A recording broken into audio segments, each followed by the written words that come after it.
Hello all. With this video, we'll be starting the next topic on the mechanics of the laminate. We will start by introducing you to the what we meant by the macro mechanics of laminate in this video. So you may recall this slide where we showed the different aspects of composites. We said lamina is the building block for composites. So which means from lamina we take multiple lamina, stack it up to form it a laminate. And once we have these laminates, then we use these laminates to design structures made up of composites. So until now, we have been discussing lamina. We discussed both the macro mechanics,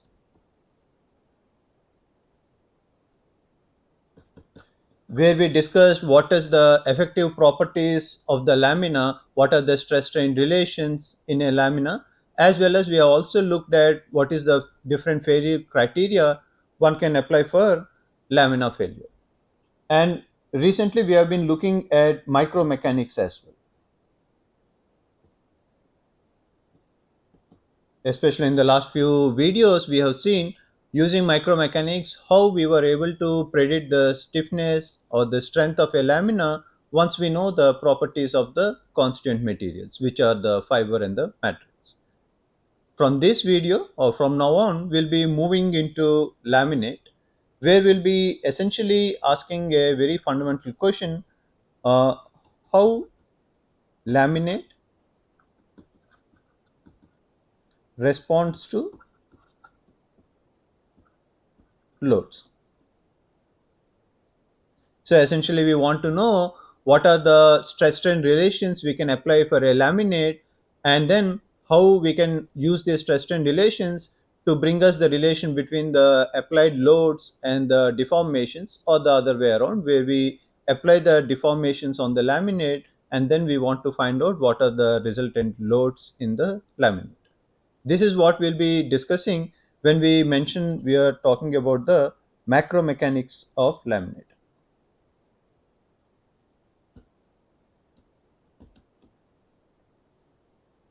Okay. So we'll start with stacking sequence. Stacking sequence, as the name says, we are stacking different laminas, and we bond, after stacking we bond these laminas together to form it as a laminate. In reality or in industrial composites, when we talk about laminates, these are usually a large number of lamina in the order of 20, 30 or even 40 layers. Meaning, how do we specify in each layer what is the orientation, because each layer is different, meaning you can have either two different composites, one GFRP, one CFRP, and then place them next to each other because these are just two lamina, and then once we bond it then we get the lamina. But what I'm trying to say is we can have different materials in each lamina. So each lamina could be a different material, but usually most of the lamina are made from the same materials, except like sometimes you have the top face made up of a metal or a different material. And the thickness is also can be varied. So each layer can have different thicknesses, and as well as the material as I just mentioned. But more importantly, since we are talking about the fiber reinforced laminate, we also have an option to change the orientation, meaning the angle theta. So we are talking about the material, thickness, and orientation angle theta. All these three can vary from each lamina to the next lamina. But in here, let's focus on, if let's say all the materials are the same and as well as the thicknesses are the same, and if we say the only difference is the orientation angle, how do we represent it? Because representing it for two or three layers is straightforward. We just write the theta 1, theta 2, theta 3, and that should be good. But let's say if there are 40 layers, instead of writing all the 40 angles, there is a compact way of representing it. That's what we'll see here. So we'll start looking at it with few examples. So here is a uh, sequence which has no pattern, meaning, so we are starting with 90, 45, 30, but it's not like any of any of them is repeating in a sequence. Though we have two 90s and two 45s, they are not in the same order. So let me show how we represent it. So usually we start from the top. So let's say these are 6 layers. So these are the, let me show 6 layers. Okay. So we start from the top, meaning the first angle will be written from the top 90 degrees. Then comes the 45, 30, 0, 90, and then 40. Here we are assuming that the laminate thicknesses are equal. Then we can say this interface between the 30 and 0 is the midplane. But of course, one can always have laminates with different materials as well as thicknesses. So this is not true always. Okay. Now let's look at another example. Here we introduce something called as S. The S represents symmetry, meaning this 0, 90, 45 is symmetric about the midplane. So let's say this is the midplane, and in the top plane, top half, we have 3 layers. Let's say these are 0, 90, 45. Since we are saying it is symmetric, we'll have the same a mirror image of this in the bottom half, meaning just below we'll have 45, 90, and then 0. This is because about the midplane we have a mirror image or a symmetry. And there are instances when you have plus theta and minus theta, or the other way, minus theta and plus theta sitting next to each other. That time we can simply write it as minus plus. What does minus plus here mean? It simply means that uh, the first angle is minus 30 and the next one is plus 30. And as you see here, there is a subscript 2. What does subscript 2 means? It is repeating twice. So it could be actually n, meaning it can repeat 3 times, 4 times depending on the value of n. In this case it is 2, so let's see how we can show it.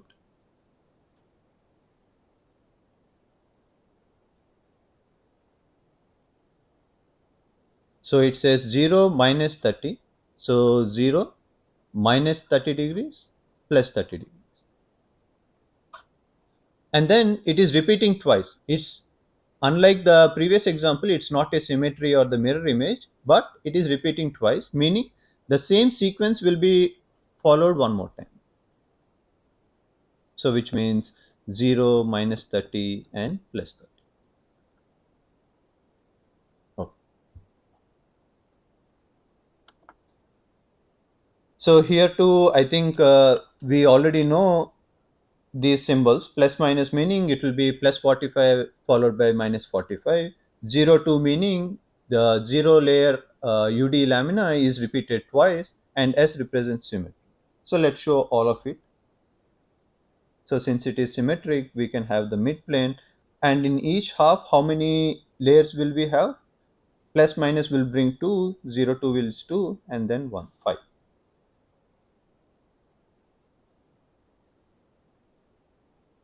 So this will be plus 45, minus 45, 0, 0, 90.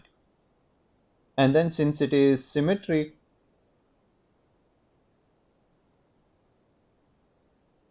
it will be 90, 0, 0, minus 45, plus 40. Okay. Next, there is one new concept here where we have 45 with a subscript dash. What does that mean? It means that this laminate, since we write here S, it is symmetric, but this 45 is not repeating twice at the midplane. Instead, it's only once. Let me show you what it means. So let's say this is the midplane. Basically, what we are saying is this 45 is sitting on the midplane.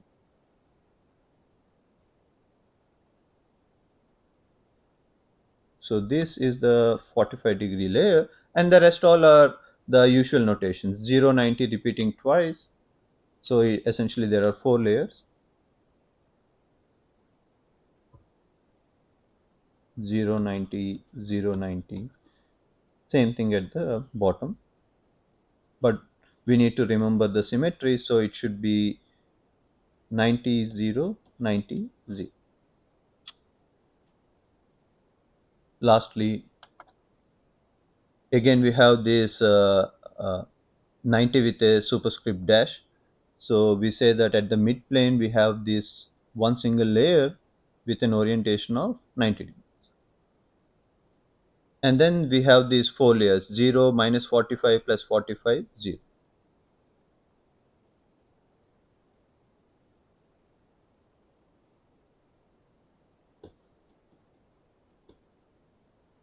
And then the symmetry.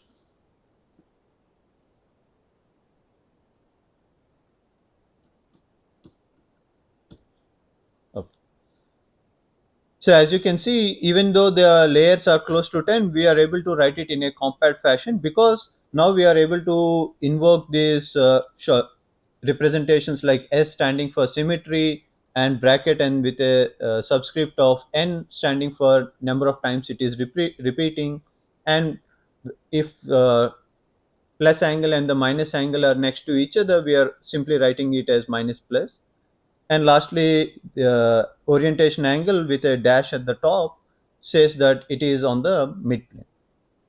So, and actually the reason why these are all applicable is because in reality, when we design these laminates, it most often happens that there is a pattern. Either it is repeating, either it is symmetric, or there are plus theta and minus theta angles sitting next to each other. Okay. I think this should give a clear idea about how we represent the stacking sequence.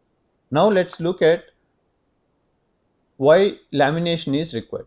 Because we said, what do we mean by laminate? It's not just bringing these laminas and placing them next to each other, but we said we'll glue them, so that then gluing meaning laminate. We laminate them to prepare the laminate. Now the question is, why this step of lamination is required? Let's see that with a small example. So let's take an example where we have two plates. For now, let's assume that these are isotropic plates like steel plates or aluminum plates. In the first case, we say these two plates are just sitting next to each other, but they are not bonded. But in the second case, we said we'll apply a glue at the interface and bond these two plates together. Okay. And we'll apply a simply supported load, meaning that these are the two roller supports, and then we apply a load at the center amount P. Same with the second example. So at the mid length we are applying a load P, and at the two ends we have the roller supports. So the only difference between the left example and the right example is both are the same material, so same geometry. But in the first case, we said there is no bonding between the two plates, but whereas in the second, we said there is bonding between the two plates. For geometry, this we represent as the length of the beam. Okay. Now let's see what is the deflection of each case. In the first case, what will be the deflection? Since it is a simply supported beam, we can use the PLQ by 48 EI formula. So delta is PLQ by 48 EI, but here, since we have two plates, the only difference comes in the value of I, the moment of inertia. Because these are not bonded but just sitting next to each other, we'll simply multiply it with 2. 2 times I is, as we know, for a rectangle cross section, it is 1 by 12 BH cube. So effectively we get PLQ by 8 EBH cube. But now let's repeat the same analysis and see for the bonded case, what is the deflection? Will it be the same or different is the question. The answer is it is different. The reason, because of the bonding, now we'll consider it as one single cross section and then find what is the value of I. So again we do the simply supported beam formula for deflection, but this time the only difference is instead of h, I will be using 2h in the formula for moment of inertia. And because of this, now I see in the resultant equation, in the denominator we have this value 32, but previously we have this value 8. What it means is the deflections are different. It's not just different, but in a bonded case the deflection is small. How small it is? The deflection in the unbonded is 4 times the deflection in the bonded case. So what does small deflection mean? Because in both cases we are applying the same load. The only difference is the deflection, which means the bonded beam is stiffer. That's the reason why the deflection is small. So in summary, what we can conclude from this slide is bonding the laminate results in large increase in the bending stiffness. So this maybe you can also do a small example and test it out. Like let's take a notebook. When you bend the notebook, it is free to bend, right? Because there is no bond between each of the pages. We can flip those pages. But let's say if you take a glue and apply to pages, so between the pages now you cannot flip because you already applied a glue. Now again, if you try to bend it, you will notice that it will be much harder to bend this notebook just after gluing. The reason being, again, as we have shown on this slide, that this bonding helps you to bring the stiffness in the book in this case. Oh, so now let's instead of directly going to the laminates, we'll start with a small example of a two-layered laminate. So with considering a two-layer laminate, we will see what are the issues involved for us to be able to predict what is the relation between loads and deflections in a laminate. So we'll first draw the top layer.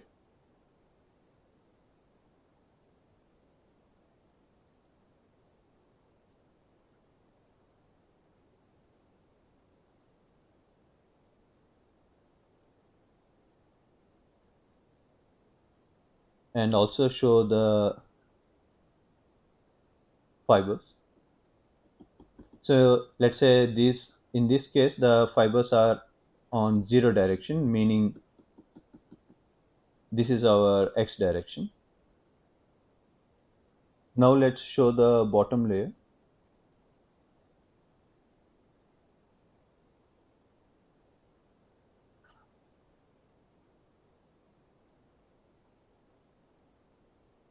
This time let's assume that the orientation is at 90 degrees, which means the fibers are in this fashion.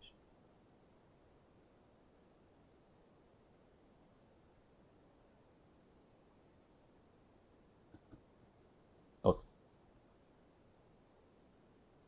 We'll write this as the top layer and this is the bottom layer. Okay. Now let's say we are applying a uniaxial load in along the direction x.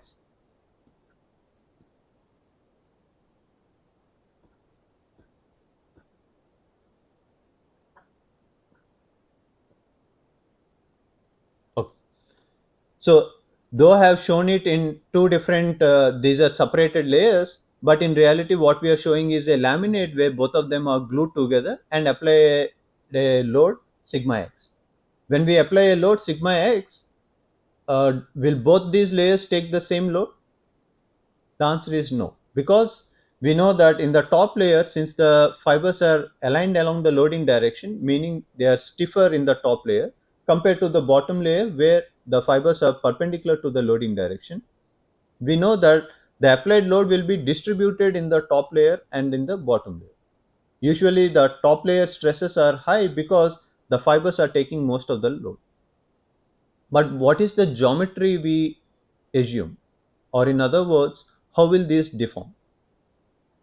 So if you recall, when we used the mechanics of materials approach where we made assumptions, we said the way to deal with it is, we said the laminate will deform equally both in the top layer and in the bottom layer. So what does that bring in? Since the laminate is deforming, let's say, let me show the deformation. Let's say this is the deformed shape.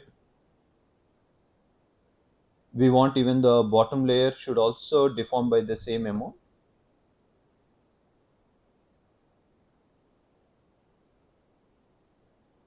Since the strain is the same in both the top layer and the bottom layer, the stresses will be different in the top and bottom, and the relation can be written in terms of E1 and E2. So we know that the stresses in the top layer are much higher than stresses in the bottom layer. Fine. So in summary, what we have done is we assume that both will stretch by the same amount, and according to that we found out the stresses. But what happens to the lateral direction, meaning the width of the sample? Now, now that we have the stresses are different in the top and bottom, the lateral contraction will also be different. But in reality, do we expect that?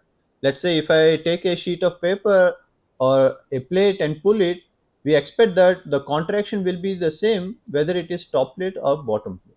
Meaning in both layers, we should have the same contraction. And this contraction is given by the contraction in the top layer should be more than contraction in the bottom layer. So what does this say? Is this possible? The answer is no, because here we are clearly showing the contraction in the top layer is different from the contraction in the bottom layer, meaning there is a displacement continuity. So the assumptions we have started with, saying that both will stretch by the same amount, did not lead to both having the same contraction in the lateral direction. And again, if we look at stresses in the lateral direction, there we can say that the sum of the stresses, since there is no applied stress in the lateral direction, the total stress is zero. How can that be zero? But that can be zero if one of the layer is in tension and the other layer is in compression. So as you can see, the approach even for a simple two-layered material is not straightforward. We cannot simply go with an assumption saying that they will both stretch by the same amount and assume that everything else will fall in place. What we have seen is it is now contradicting to what we observe in an experiment. So essentially, to summarize, what we have shown is there is different aspects we need to look in when we discuss about laminate. First is the deformation compatibility.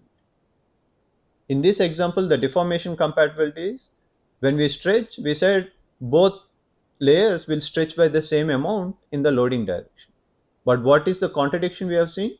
The lateral uh, expansion or contraction is different in both layers. So which means though we started with a deformation compatibility, later we have seen this compatibility is not met.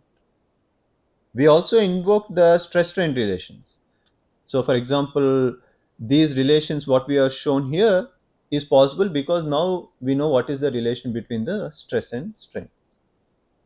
And because of the equilibrium, especially the last equation we are able to write, because we are saying sum of forces in the lateral direction is zero, which means we also need to consider the equilibrium. The way we approach this problem is we have done this in a sequential manner, saying that first we assumed a deformation compatibility, and then we invoke the stress strain relation to write these equations, and lastly we also invoke equilibrium. But we see this approach is not leading us to a right approach or a right solution. So instead what we need is, if we can apply all these three conditions simultaneously to the problem. So if we can apply all these three simultaneously to the problem, then we can solve the problem in a much more efficient manner. So that is why we need to come up with a theory where we can apply these three deformation compatibility, stress strain relation and equilibrium all in one go. So one of the examples of those theories is the classical laminate theory, which we'll be discussing in the next video. So let's summarize what we discussed in this video. We started by looking at various aspects of the composite, saying that the building block of a composite is the lamina. From lamina, we stack it up and bond them together to get the laminate. So we looked at the stacking sequence, saying like even if there are 30 or 40 layers, how can we represent them in a compact fashion? We have seen there is a notations we can use to write this stacking sequence more in a more compact fashion. Later we discussed why bonding is really essential when we develop a laminate. We answered it by saying laminate increases the bending stiffness when you laminate them together. And finally, we looked at how do we analyze a laminate. We looked at one approach where we are applying these deformation compatibility, stress strain, and equilibrium equations in a sequential manner. But we have seen this approach is not leading to the answer and it is not straightforward but tedious. So instead, we said we need to apply those three conditions simultaneously, which is possible with the classical laminate theory, which we'll be discussing in the coming video. So, see you then. Thank you.